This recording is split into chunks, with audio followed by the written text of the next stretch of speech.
کیا مذہبی معاملات میں عقل کا استعمال کرنے کی مناہی ہے؟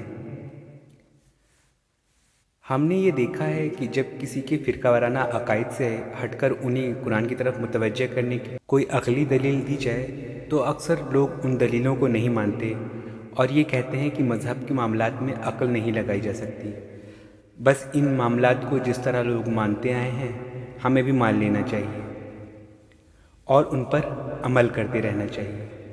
اس بات کی تائید میں حضرت علی رضی اللہ عنہ کا ایک قول پیش کیا جاتا ہے کہ آپ رضی اللہ عنہ نے فرمایا کہ اگر مذہب کا معاملہ عقل پر ہوتا تو میں موزوں کے اوپر سے مسح کرنے کے بجائے نیچے سے مسح کرنے کو زیادہ بہتر سمجھتا ہوں، لیکن نبی صلی اللہ علیہ وسلم نے موزوں کے اوپر سے مسح کیا ہے۔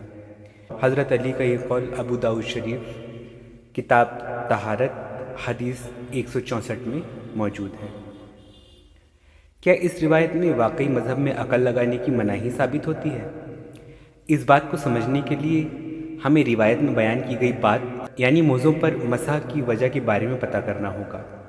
چمڑے کے موزوں یعنی خف پر مسح کا تعلق وضو سے ہے۔ پوتر قرآن میں تو وضو کرتے وقت پیروں کو بھی ٹخنوں تک دھونے کا حکم ہے۔ دیکھیں القرآن سورہ 5 کی آیت 6۔ لیکن جب کسی کو موزے پہنے ہی نماز ادا کرنی ہے تو وضو کرتے وقت پیر نہ دھو کر صرف موزوں پر مسح کر کے وضو کی ضرورت پوری کر لینے کی اجازت نماز کے ادا کیے جانے میں خصوصاً ٹھنڈ کے دنوں میں آسانی بنانے کے لیے نبی صلی اللہ علیہ وسلم نے اپنے عمل کے ذریعے مسلمانوں کو دی تھی کہ جب پاک صاف پیروں کے اوپر اور باوضو ہونے کے بعد اگر لگاتار موزے پہنے رکھے جائیں گے تو پیر تو اندر سے صاف ہی رہیں گے اور موزوں کے اوپر ہی دھول مٹی جمے گی، تو اگلی کچھ نمازوں کو پڑھنے کے لیے وضو کرتے وقت موزوں کے اوپر سے مسح کر لینا ٹھیک بھی رہے گا اور کافی بھی۔ اب سوچ کر بتائیے کہ اس معاملے میں عقل کو سمجھ نہ آنے والی کون سی بات ہے؟ اگر کوئی یہ سوچتا ہو کہ اتنی آسانی سے عقل کو سمجھ آ جانے والی بات حضرت علی رضی اللہ عنہ کو سمجھ نہیں آئی تو اس نے حضرت علی جیسے عظیم اور ذہین صحابی کی علم اور ذہانت کو صحیح سے سمجھا ہی نہیں۔ دراصل یہ معاملہ عقل کو نہ سمجھ آنے کا ہے ہی نہیں، بلکہ اس روایت میں لفظ عقل سے مطلب رائے ظاہر کرنے سے ہے۔ جیسے ہم لوگ بھی بات چیت میں اکثر اپنی رائے کسی چیز کے بارے میں ظاہر کرتے ہوئے یہ کہتے ہیں کہ ہماری عقل سے یہ چیز ایسی ہونی چاہیے۔ اسی طرح روایت میں حضرت علی رضی اللہ عنہ بھی ایک رائے یا اوپینین ظاہر کر رہے ہیں، جو غالباً یہ ہے کہ حضرت علی یہ بہتر سمجھتے تھے کہ نماز پڑھنے کے لیے ہر بار وضو پورے طریقے سے کیا جائے اور تھوڑی سی آسانی کے بدلے مشقت کر کے نماز پڑھنے میں زیادہ ثواب ملے گا۔ جہاں تک بات سمجھ میں آتی ہے، حضرت علی فرما رہے تھے کہ اگر مذہب میں دی گئی سہولتوں کو چھوڑنے کا حکم جاری کرنے کا ان کے پاس اختیار ہوتا تو وہ اس سہولت کو چھوڑ دینے کا حکم لوگوں کو دیتے جس سے لوگوں کو زیادہ ثواب ملے۔ لیکن جب نبی صلی اللہ علیہ وسلم نے کسی معاملے میں سہولت کی راہ سجھا دی تھی تو پھر ہر شخص کی اپنی مرضی پر تھا کہ وہ سہولت اپنائے یا چھوڑ دے۔ کسی حکم سے اس سہولت سے لوگوں کو دستبردار کر دینا درست نہ ہوتا۔ تو موزوں کے اوپر سے مسح کا معاملہ مذہب کی باتوں کو عقل کی کسوٹی پر پرکھنے کی مناہی کرنے کا ثابت نہیں ہوتا۔ جہاں تک بات دین کے معاملات کو عقل سے سمجھنے کی ہے تو قرآن پاک کا مطالعہ کیجیے، کتنی ہی آیتیں اس میں مذہب کی باتوں کو عقل سے سمجھنے کی دعوت دیتی ہیں، کتنی ہی آیتیں ہمیں مذہبی معاملات میں غور اور فکر کرنے کی تعلیم دیتی ہیں۔ جیسے سورہ نساء کی آیت 82 میں لکھا ہے، کیا وہ قرآن میں غور و فکر نہیں کرتے؟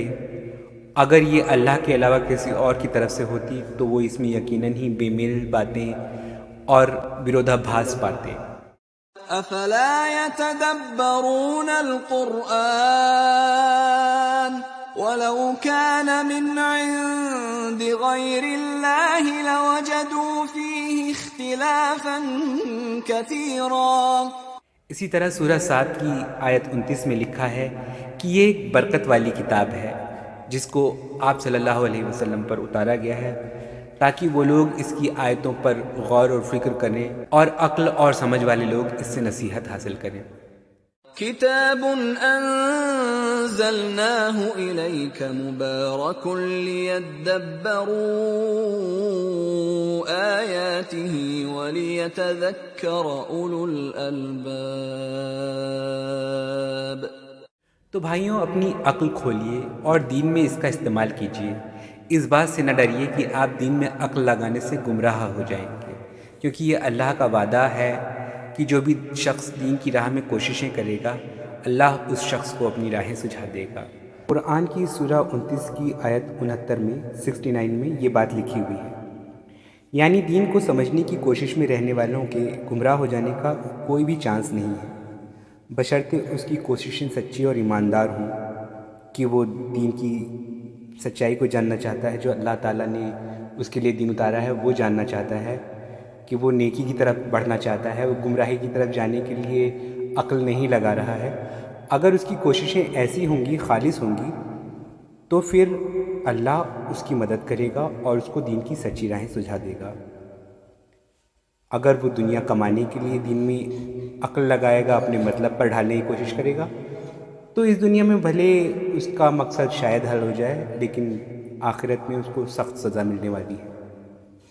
تو دین میں نیک ارادے سے عقل لگانا منع نہیں ہے، عقل لگائیں گے تبھی دین میں کی جا رہی ملاوٹوں کو پکڑ پائیں گے۔ شکریہ۔